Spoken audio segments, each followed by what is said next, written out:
खजाना, जायदाद, धन दौलत या पैसा। वो पैसा ही था जिसके लिए इंसान बेचे गए। वो दौलत ही था जिसने एक रंग को राजा बना दिया। और वो खजाना ही था जिसे पाने के लिए ना जाने कितनी लड़ाइयाँ लड़ी गई। आज हम जिसे महज कागज का टुकड़ा मानते हैं, इसी पैसे ने हम इंसानों को गुलाम बनाया और इसी ने बादशाह। वो पैसा ही है जिसने जंगल में रहने वाले इंसानों के लिए महल बनवाए। पैसे के दम से इंसानों ने आकाश को छूती हुई इमारतें बनाई और उनमें राज किया। पर पैसे में इतनी ताकत आई कहाँ से? ये बेजान सी चीज ने इंसानों को गुलाम कैसे बनाया? इसने कैसे एक भिखारी को राजा तक बना दिया? पर आखिर इसे बनाने वाला कौन था? इसे बनाया क्यों गया? कैसे बनाया गया और कब बनाया गया? पैसा एक ऐसा कागज का टुकड़ा जिसकी खुद में कोई कीमत नहीं, बस ये हमें दूसरे चीजों की कीमत बताता है, जिसे पाने के लिए हम दिन रात मेहनत करते हैं। इसी के लिए हम अपने जीवन के समय को बेचते हैं, बस इसलिए ताकि हम अपने ज़रूरत की चीज़ ले सकें और फिर वो इंसान अपने ज़रूरत की चीज़। और इसी तरह से ये पैसा पूरी दुनिया में घूमता रहता है, एक हाथ से दूसरे हाथ तक और दूसरे से तीसरे तक। आखिर पैसा इतना बड़ा कैसे बन गया जिसके आगे इंसान झुक गए? जिसने इसे बनाया वही इसके गुलाम बन गए। कैसे एक बेजान सी चीज में इतनी ताकत आई? तो आइए मेरे साथ चलते हैं एक ऐसे सफर पर जिसमें हम जानेंगे पैसे की एक ऐसी कहानी जो सच में आपको हैरान कर देगी। हम जानेंगे वो सब कुछ जो आज से पहले आपने सोचा नहीं होगा। पत्थरों से लेकर सोने चांदी तक कैसे इसने अपना सफर तय किया। आखिर कैसे ये एक ऐसी जुबान बन गई जिसे दुनिया का हर इंसान समझता है। 15,000 साल पहले ये वो वक्त था जब इंसान कबीलों में रहा करता था और उसका एक ही मकसद था जिंदा रहना, जिसके लिए वो झुंड में रहकर शिकार करते और मिल बांट कर खा लेते। पर शिकार एक ऐसी चीज होती है जो रोज नहीं मिलती, पर भूख तो रोज लगती है। ये भूख ही थी जो एक कबीले को दूसरे कबीले से कोई चीज लेने पर मजबूर करती। वो कच्चे मांस के बदले हथियार का सौदा करते और हथियारों के बदले मांस का।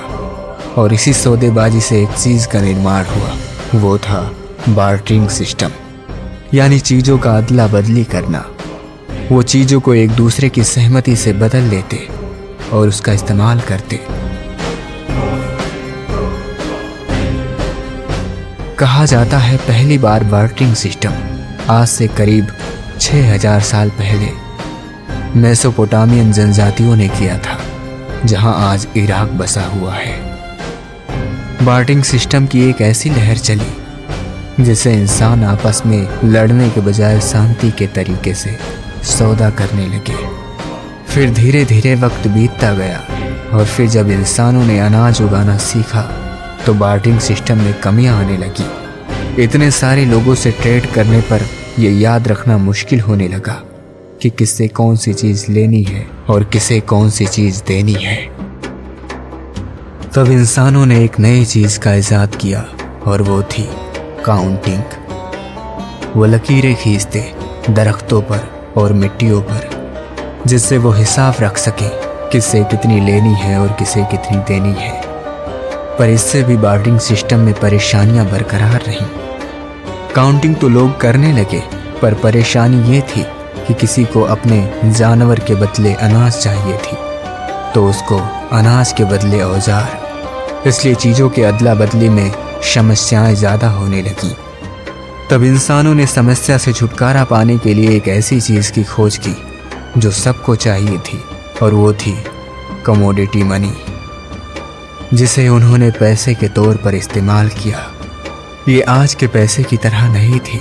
इसमें उन चीज़ों को शामिल किया गया जो नायाब थी, जो कीमती थी, जिनका इस्तेमाल हर कोई करता था, जैसे गायें, भैंसें, बकरियां, कुल्हाड़ी, चाकू, छुरी, सोना, चांदी, तांबा, शंख, शराब, नमक, कौड़ी, यहाँ तक कि इंसान गुलामों को भी पैसे के रूप में इस्तेमाल किया जाने लगा। इस तरह से कमोडिटी मनी ने लोगों की जिंदगी आसान कर दी थी, पर समय के साथ साथ इसमें भी खामियां आने लगी, और वो ये थी कि इन चीज़ों का कोई तय कीमत नहीं था।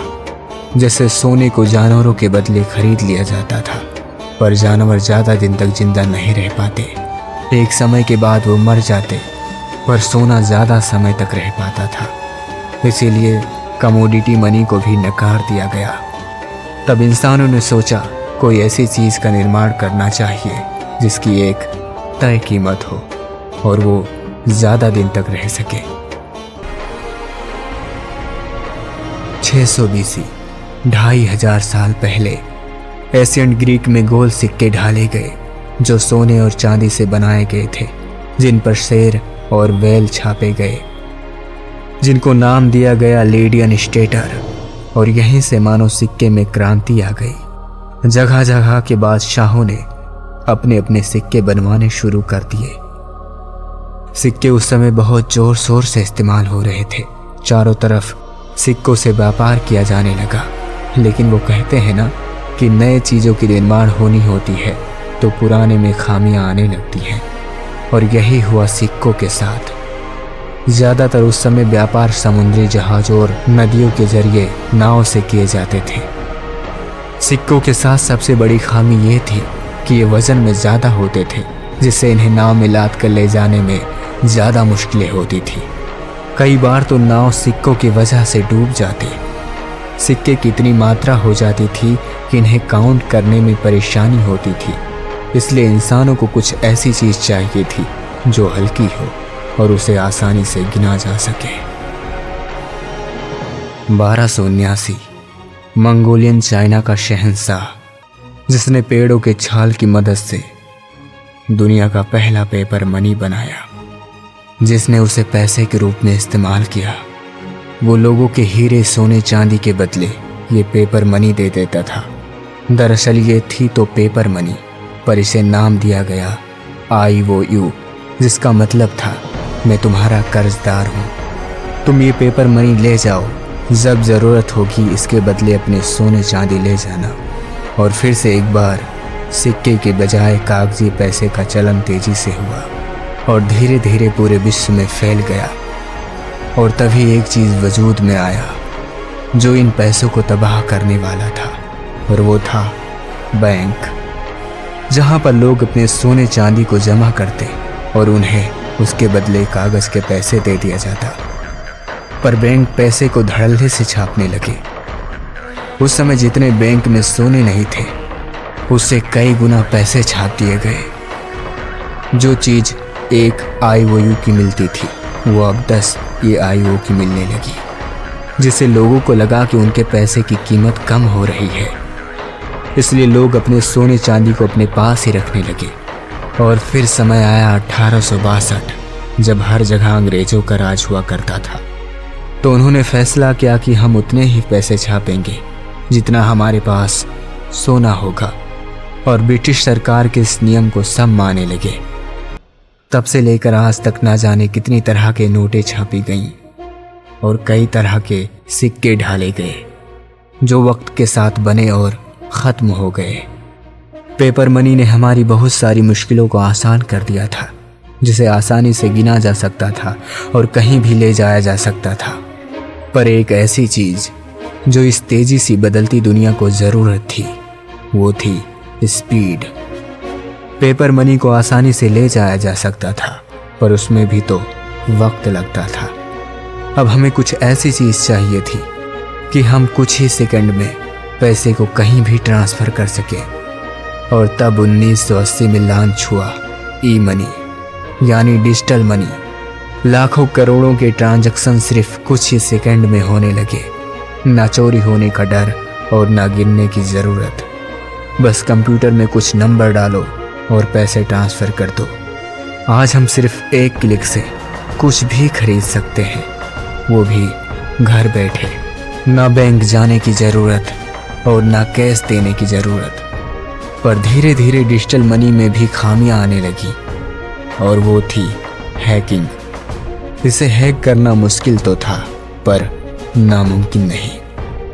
और इसी वजह से 2009 में एक ऐसे पैसे को लॉन्च किया गया जिसे हैक करना नामुमकिन था, और वो पैसा था क्रिप्टो करेंसी की bitcoin. Credit card, cheque, online payment, ये सब गवर्नमेंट के रूल्स और रेगुलेशन के मुताबिक होता है, पर बिटकॉइन एक ऐसा पैसा है जिससे गवर्नमेंट का कोई ताल्लुक नहीं है।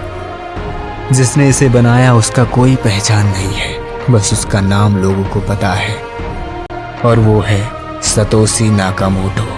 बिटकॉइन की ब्लॉकचेन टेक्नोलॉजी क्रेडिट कार्ड और ऑनलाइन पेमेंट में यूज होने वाली टेक्नोलॉजी से हजारों साल आगे है, जिसे हैक करना इम्पॉसिबल है। सिर्फ एक बिटकॉइन को हैक करने में शायद लाखों साल लग जाएं।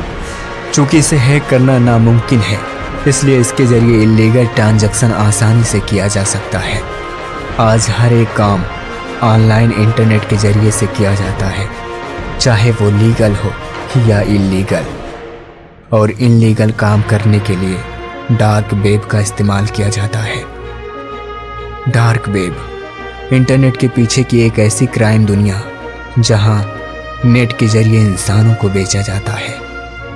इंटरनेट को 3 हिस्सों में बांटा जाता है, सरफेस वेब, डीप वेब और डार्क वेब। सरफेस वेब को आम जनता इस्तेमाल करती है, जो इंटरनेट का 4% होता है। यानी जो आप पूरे दिन लाखों करोड़ों कंटेंट देखते हैं, वो सिर्फ इंटरनेट का 4% हिस्सा है। डीप वेब, यहाँ पर बैंक की डिटेल्ड, सरकारी दफ्तरों के कागजात और कुछ ज़रूरी जानकारियाँ होती हैं, जहाँ पर आम लोग नहीं पहुँच सकते। यहाँ पर ऐसे लिंक और वेबसाइट होते हैं जो खास सर्च इंजन पर काम करते हैं। यहाँ तक गूगल जैसे सर्च इंजन से नहीं पहुँचा जा सकता है।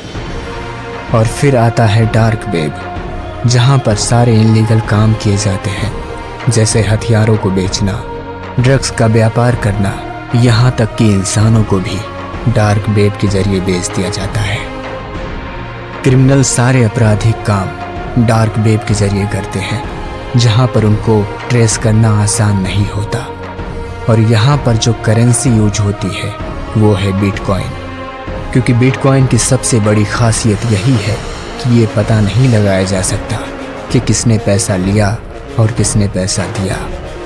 आज टैक्स से बचने के लिए भी लोग बिटकॉइन का इस्तेमाल करते हैं। जब बिटकॉइन 2009 में लॉन्च हुआ तो इसका कीमत था $0.9। 2017 में इसकी कीमत $1000 हो गई।